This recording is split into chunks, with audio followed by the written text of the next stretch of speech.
Hello प्यारे बच्चों, स्वागत है आपका अपने चैनल कला वर्ग में। और आज हम लेकर आए हैं आपके लिए क्लास 12 का चैप्टर अंतर्राष्ट्रीय संगठन। बच्चों, अपने इस चैनल को आप लाइक, शेयर एंड सब्सक्राइब ज़रूर करिए।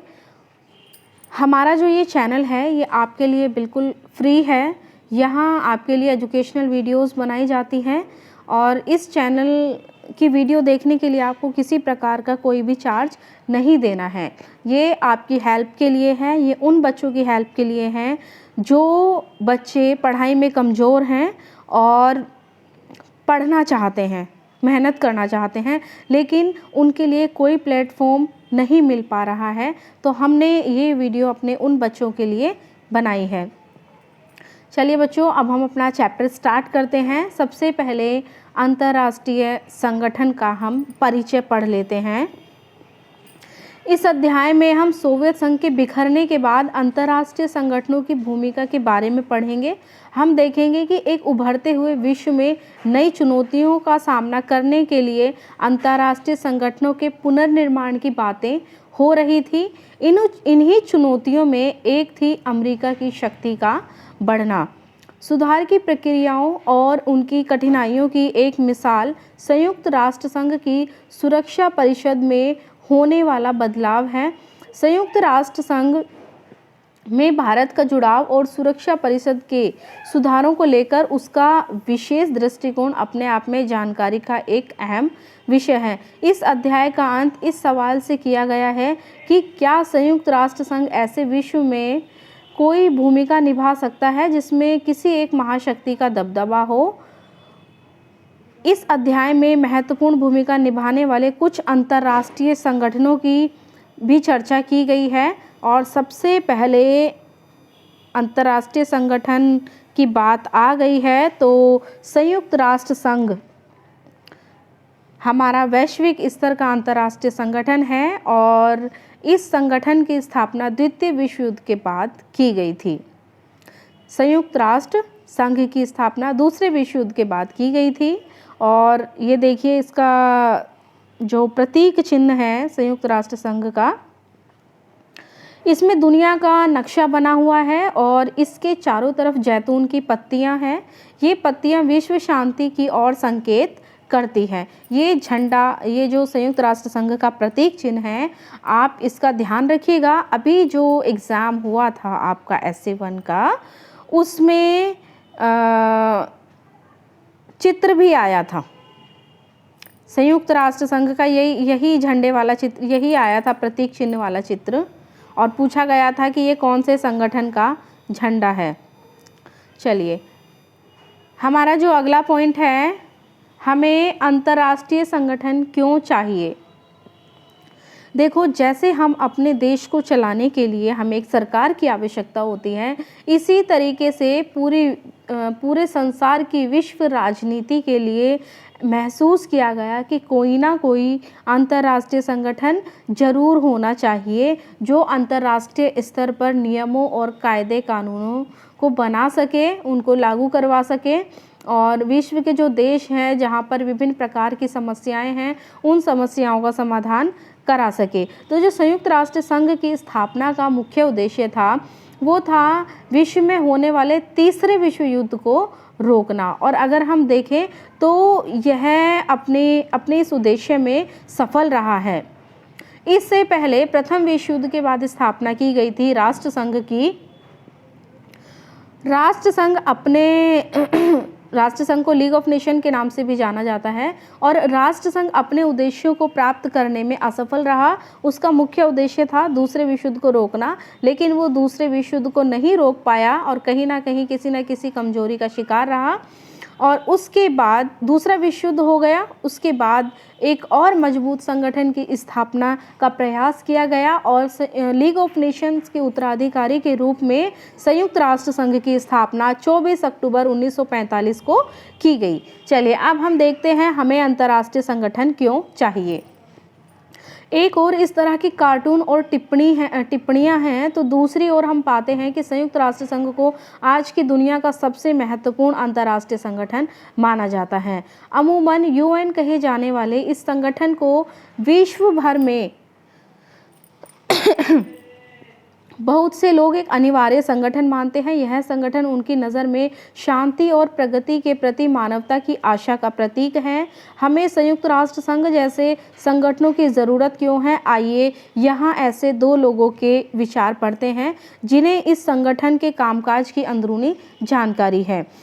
सबसे पहले हम पढ़ते हैं डैग हैमरशोल्ड, संयुक्त राष्ट्र संघ के दूसरे महासचिव थे ये।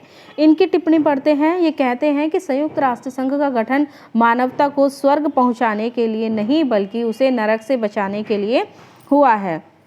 अब दूसरी जो टिप्पणी है वो है शशि थरूर, संयुक्त राष्ट्र संघ में सार्वजनिक सूचना और संचार के पूर्व अवर सचिव। ये कहते हैं कि बतकही की चौपाल, ठीक कहा आपने। संयुक्त राष्ट्र संघ में खूब बैठकें होती हैं, दनादन भाषण होते हैं और खासकर आम सभा के वार्षिक सत्र में। लेकिन जैसा कि चर्चिल कहते हैं, हथियार लड़ने से बढ़िया है ज़बान लड़ाई जाए। क्या यह बात बेहतर नहीं कि एक ऐसी जगह भी हो जहां दुनिया के सारे देश इकट्ठे हों और कभी कभार अपनी बातों से एक दूसरे का सर खाएं, वनिस्पत लड़ाई के मैदान में एक दूसरे का सर कलम करने के। बहुत अच्छी बात कही है। ये अंतर्राष्ट्रीय संगठन की आवश्यकता के लिए कोई एक ऐसा मंच होना चाहिए जहां पर लोग जबान लड़ाएं, ना कि तलवारों से लड़ाई करें और एक दूसरे का सर कलम करें। ठीक है, अच्छी बात कही है इन्होंने। ये दो उदाहरण एक महत्वपूर्ण बात की तरफ इशारा करते हैं। अंतर्राष्ट्रीय संगठन हर मर्ज की दवा तो नहीं है, लेकिन वे महत्वपूर्ण जरूर हैं। अंतर्राष्ट्रीय संगठन युद्ध और शांति के मामलों में मदद करते हैं। वे देशों की सहायता करते हैं ताकि हम सब की बेहतर जीवन स्थितियाँ कायम हों। देशों के बीच मनमुटाव और झगड़े होते हैं, लेकिन इसका मतलब यह नहीं है कि अपने बैर विरोध के कारण वे एक दूसरे से युद्ध ठान ले। इसकी जगह वे विभेद के मामलों पर बातचीत कर सकते हैं और उसका एक जो शांतिपूर्ण समाधान ढूंढ सकते हैं। वस्तुतः अधिकांश झगड़ों और विवादों का समाधान बिना युद्ध के ही किया जाता है, लेकिन एक ऐसा तथ्य है जिस पर कम ध्यान जाता है। इस संदर्भ में अंतर्राष्ट्रीय संगठनों की भूमिका महत्वपूर्ण हो जाती है। अंतर्राष्ट्रीय संगठन कोई शक्तिशाली राज्य नहीं होता जिसकी अपने सदस्यों पर धौंस चलती हो, बल्कि ये अंतर्राष्ट्रीय संगठन का निर्माण विभिन्न राज्य ही मिलकर के आपस में करते हैं और यह उनके मामलों के लिए जवाबदेह भी होता है। जब राज्यों में इस बात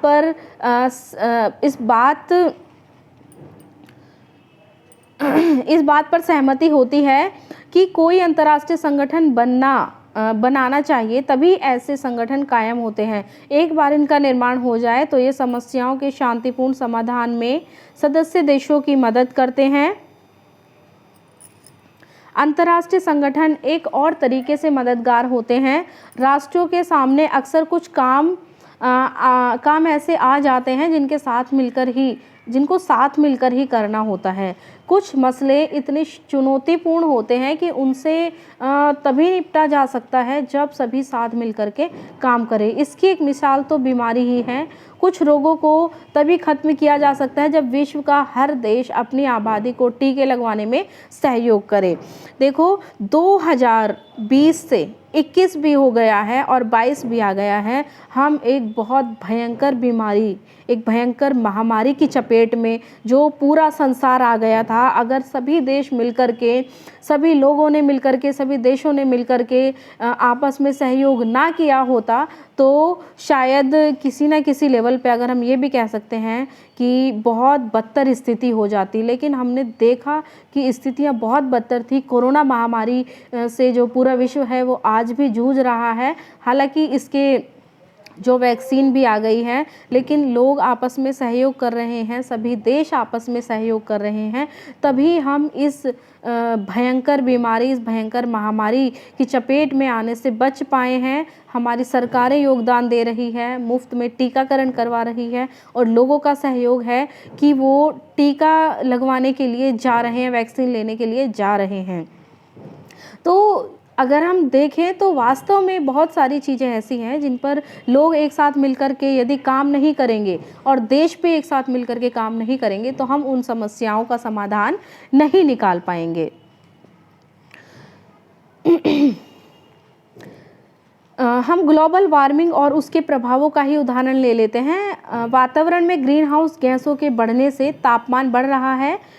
इससे समुद्र तल की ऊंचाई बढ़ने का खतरा है। अगर ऐसा हुआ तो विश्व के समुद्र तटीय इलाके, जिसमें बड़े बड़े शहर भी शामिल हैं, डूब जाएंगे। हर देश अपने अपने तरीके से ग्लोबल वार्मिंग के दुष्प्रभावों का समाधान ढूंढ रहा है। अब देखो हम क्या करते हैं, हमने CNG गैस का इस्तेमाल किया, इसके लिए और ज़्यादा से ज़्यादा हम पेड़ पौधे लगाते हैं, वृक्षारोपण करते हैं और उन संसाधनों का प्रयोग नहीं करते हैं जिनसे कि पॉल्यूशन फैलता है। सरकार भी लोगों को जागरूक कर रही है इस मामले में। चलिए तब भी अंततः सबसे प्रभावी समाधान तो यही है कि वैश्विक ताप वृद्धि को रोका जाए। इसके लिए विश्व के बड़े औद्योगिक देशों का सहयोग करना जरूरी है। दुर्भाग्य से सहयोग की ज़रूरत तो पहचानना और सचमुच में सहयोग करना दो अलग अलग बातें हैं। देश सहयोग करने की ज़रूरत को पहचान सकते हैं, लेकिन सहयोग का सबसे बेहतर तरीका क्या हो, इस पर हमेशा उनके बीच सहमति नहीं हो सकती। सहयोग में आने वाली लागत का भार कौन कितना उठाए, सहयोग से होने वाले लाभ का आपसी बंटवारा न्यायोचित ढंग से कैसे हो, मोल तोल के बाद जो तय किया जाए उससे कोई मुकरे नहीं और आपसी समझौते के बाद जो बातें तय हुई हैं उनसे कोई भी दगा ना करे। इन बिंदुओं पर सभी देश हमेशा आपस में सहमत नहीं होते हैं। जबकि ऐसे मुद्दों और समस्याओं की एक सूची, अच्छा इसमें दिया गया है कि ऐसे मुद्दों और समस्याओं की एक सूची बनाइए जिन्हें सुलझाना किसी एक देश के लिए संभव नहीं है और जिनके लिए एक अंतर्राष्ट्रीय संगठन की ज़रूरत है। बच्चों ये आपका होमवर्क है और इसको काम को करके आप मुझे अपनी कॉपी का स्क्रीनशॉट ज़रूर भेजना। चलिए अब हमारा हाँ इसके आगे हैं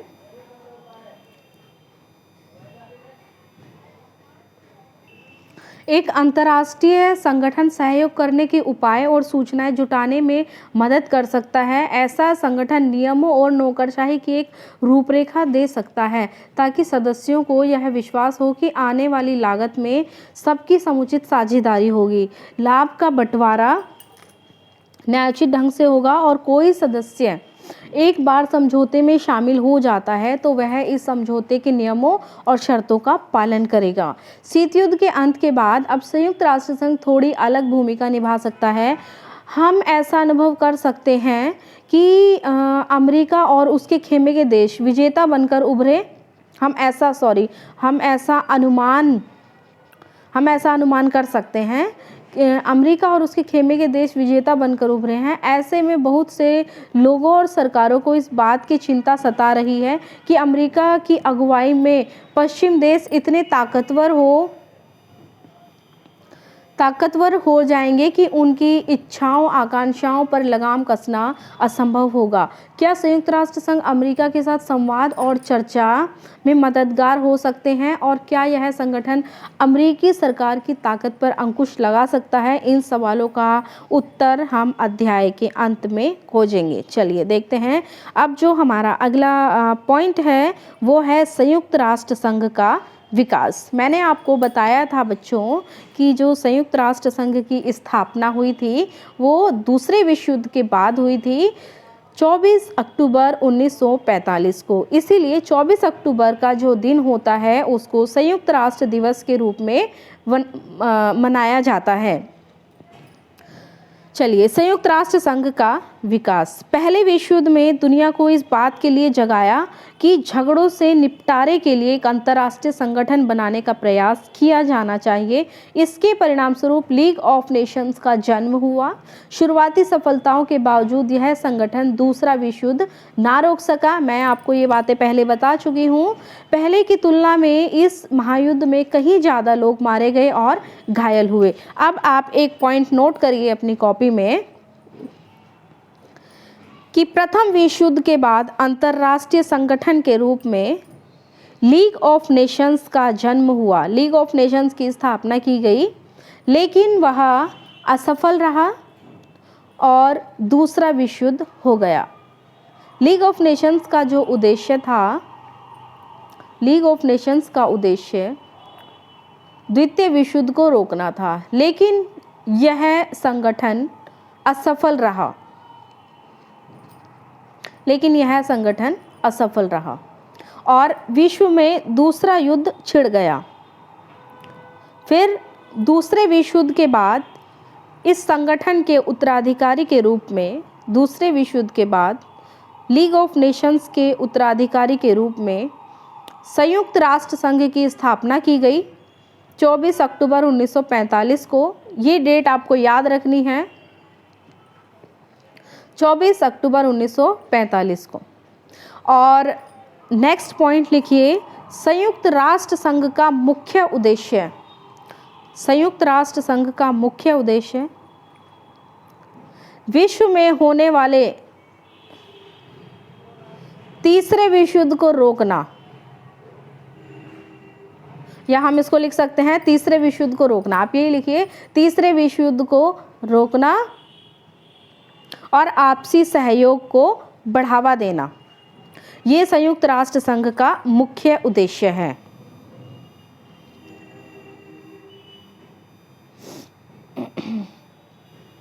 चलिए, लीग ऑफ नेशंस के उत्तराधिकारी के रूप में संयुक्त राष्ट्र संघ की स्थापना की गई और दूसरे विश्व युद्ध की समाप्ति के बाद 1945 में इसे स्थापित किया गया। 51 देशों द्वारा संयुक्त राष्ट्र संघ के घोषणा पत्र पर दस्तखत करने के साथ साथ संयुक्त राष्ट्र संघ की स्थापना हो गई। एक और पॉइंट नोट करिए अपनी कॉपी में,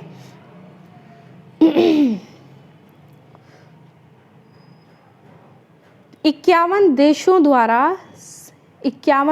द्वारा संयुक्त राष्ट्र संघ के घोषणा पत्र पर दस्तखत करने के साथ संयुक्त राष्ट्र संघ की स्थापना की गई। पेपर में क्वेश्चन आ जाता है, संयुक्त राष्ट्र संघ के घोषणा पत्र पर कितने देशों ने हस्ताक्षर किए थे? 51 देशों ने हस्ताक्षर किए थे। चलिए, दो विश्व युद्धों के बीच लीग ऑफ नेशन जो नहीं कर पाया था, उसे कर दिखाने की कोशिश संयुक्त राष्ट्र संघ ने की। संयुक्त राष्ट्र संघ का उद्देश्य है अंतर्राष्ट्रीय झगड़ों को रोकना और राष्ट्रों के बीच सहयोग की राह दिखाना। एक पॉइंट और उसमें नोट कर लीजिएगा, अंतर्राष्ट्रीय झगड़ों को रोकना और राष्ट्रों के बीच सहयोग की राह दिखाना।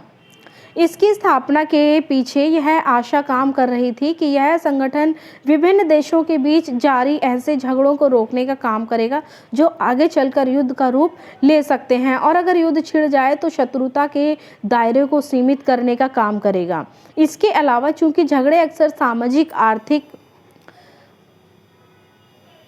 विकास के अभाव में खड़े होते हैं, इसलिए संयुक्त राष्ट्र संघ की एक मंशा पूरे विश्व में सामाजिक आर्थिक विकास की संभावनाओं को बढ़ाने के लिए विभिन्न देशों को एक साथ लाने की है। इन पांचों सदस्यों को वीटो पावर भी प्राप्त है। दूसरे विश्व युद्ध के, ये वाला पॉइंट बच्चे अपनी कॉपी में नोट कर लो कि सुरक्षा परिषद के 5 स्थायी सदस्य हैं। इनके नाम हैं अमेरिका, रूस, ब्रिटेन, फ्रांस और चीन। दूसरे विश्व युद्ध के बाद के समय में ये देश सबसे ज़्यादा ताकतवर थे और इस महायुद्ध के विजेता भी थे। इस पॉइंट को भी नोट करना है कि दूसरे विश्व युद्ध के तुरंत बाद के समय में ये देश सबसे ज़्यादा ताकतवर थे और दूसरे महायुद्ध के विजेता भी रहे थे, इसलिए इन्हें स्थायी सदस्य के रूप में चुना गया था। इन पांचों सदस्यों को संयुक्त राष्ट्र संघ का सबसे अधिक दिखने वाला सार्वजनिक चेहरा और उसका प्रधान प्रतिनिधि महासचिव होता है। वर्तमान जो महासचिव हैं उनका नाम है एंटोनियो गुटेरेश। ये पुर्तगाल देश के हैं, इसको नोट करो अपनी कॉपी में। संयुक्त राष्ट्र संघ के वर्तमान महासचिव एंटोनियो गुटेरेश हैं और ये पुर्तगाल देश के हैं। वह संयुक्त राष्ट्र संघ के 9वें महासचिव हैं। उन्होंने महासचिव का महासचिव का पद 1 जनवरी 2017 को संभाला था। ये 1995 से 2002 तक पुर्तगाल के प्रधानमंत्री और 2005 से 2002 तक पुर्तगाल के प्रधानमंत्री और 2005 से 2015 तक United Nations high commissioner for refugees रहे। संयुक्त राष्ट्र संघ की कई शाखाएं हैं, इसको बेटा इस पॉइंट को भी नोट कर लो। जो एंटोनियो गुटेरेश थे वे 1995 से लेकर के 2002 तक पुर्तगाल के प्रधानमंत्री रहे। और अगला पॉइंट 2005 से 2015 तक United Nations for high commissioner for refugees रहे। संयुक्त राष्ट्र संघ की कई शाखाएं और एजेंसियां हैं। संयुक्त राष्ट्र संघ के बीच युद्ध और शांति तथा वैर विरोध पर आम सभा में भी चर्चा होती है और सुरक्षा परिषद में भी सामाजिक और आर्थिक मुद्दों से निपटने के लिए कई एजेंसियां हैं, जिनमें विश्व स्वास्थ्य संगठन, वर्ल्ड हेल्थ ऑर्गेनाइजेशन WHO, संयुक्त अंतर्राष्ट्रीय विकास कार्यक्रम UNDP, United Nations development programme UNHRC, संयुक्त राष्ट्र संघ मानवाधिकार आयोग, United Nations human right commission, UNHCR, संयुक्त राष्ट्र संघ शरणार्थी उच्चायोग, United Nations high commission for refugees, और यूनिसेफ UNICEF, संयुक्त राष्ट्र संघ बाल कोष, यूनाइटेड नेशंस चिल्ड्रंस फंड, और यूनेस्को यूनेस्को, संयुक्त राष्ट्र संघ शैक्षिक, सामाजिक एवं सांस्कृतिक संगठन, United Nations educational, social and cultural organisation. ये जितनी भी शॉर्ट फॉर्म्स इसमें दी गई है WHO, UNDP, UNHRC, UNHCR, UNICEF और यूनेस्को, इन सब को अपनी कॉपी में नोट डाउन कर लेना बच्चों। अगला हमारा जो टॉपिक है वो है शीत युद्ध के बाद संयुक्त राष्ट्र संघ में सुधार।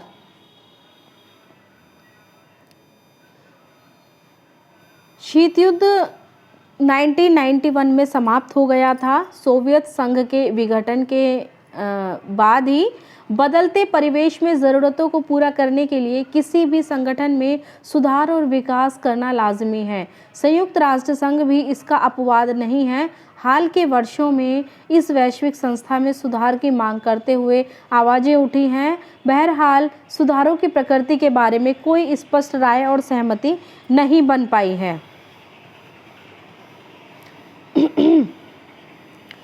संयुक्त राष्ट्र संघ के सामने दो तरह के बुनियादी सुधारों का मसला है। एक मिनट, हाँ जी, ठीक है।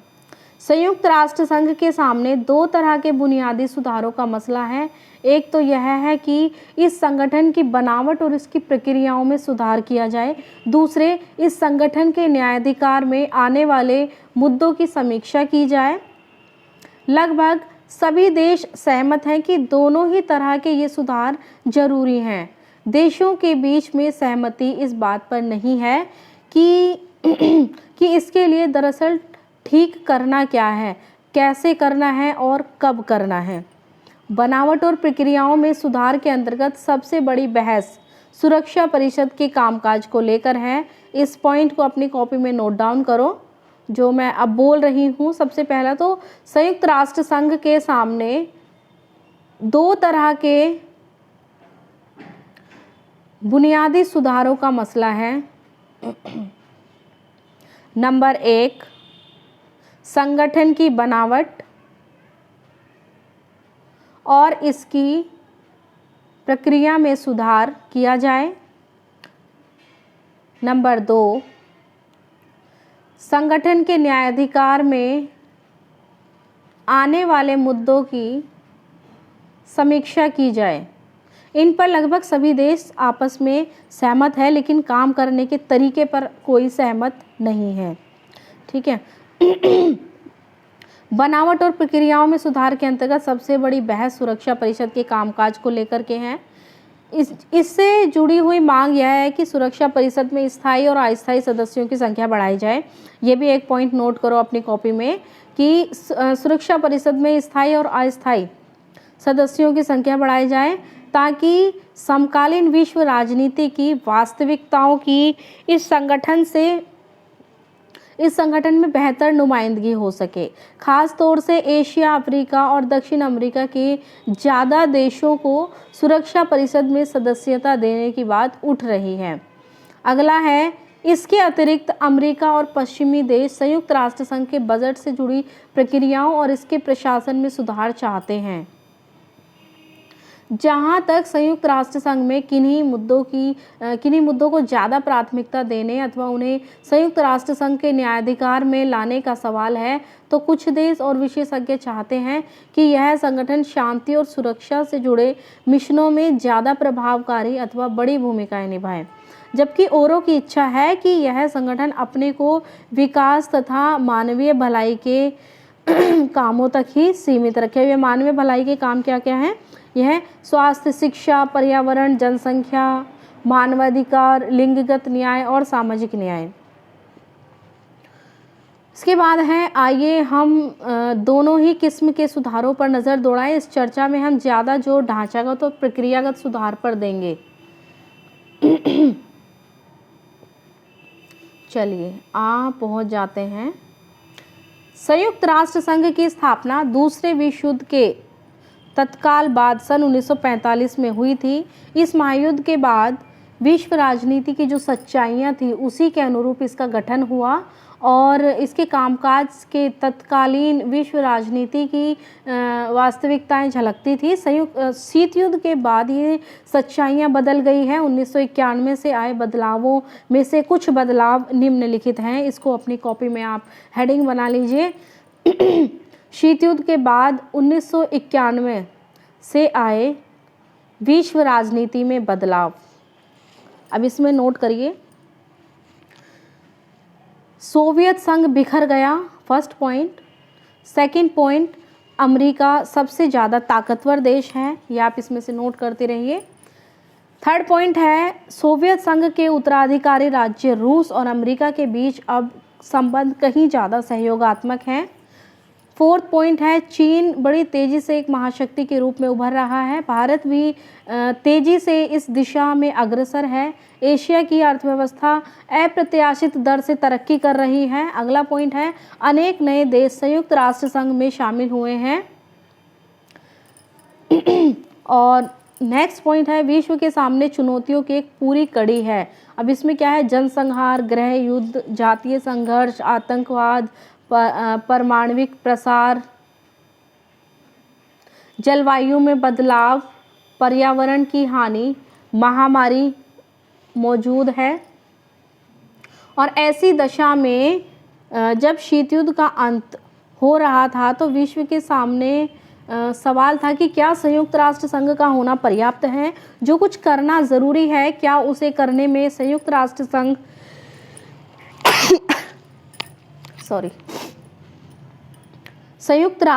जो कुछ करना ज़रूरी है, क्या उसे करने में संयुक्त राष्ट्र संघ सक्षम है? इसे क्या करना चाहिए और कैसे करना चाहिए? संयुक्त राष्ट्र संघ बेहतर ढंग से काम कर सके, इसके लिए कौन कौन से सुधार जरूरी हैं? पिछले 15 सालों में इसके सदस्य देश इन प्रश्नों के व्यवहारिक और संतोषजनक उत्तर ढूंढने की कोशिश कर रहे हैं।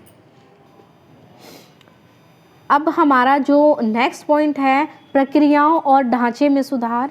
बच्चों, इस पॉइंट को हम अपनी नेक्स्ट वीडियो में लेकर के आएंगे। तब तक के लिए देखते रहिए अपना चैनल कला वर्ग और जुड़े रहिए अंचला आर्या के साथ। गुड बाय बच्चों, टेक केयर। और एक और इम्पोर्टेंट बात कि जो कोविड है, कोरोना महामारी, वो दोबारा से एक नए रूप में दोबारा से हमारे सामने प्रकट हो रही है। तो मास्क लगा के रहिए, उचित दूरी बनाए रखिए और अपना ध्यान रखिए। ये सबसे ज़्यादा ज़रूरी है, अपना और अपने परिवार का, सभी का ध्यान रखिए। ओके बच्चों, बाय।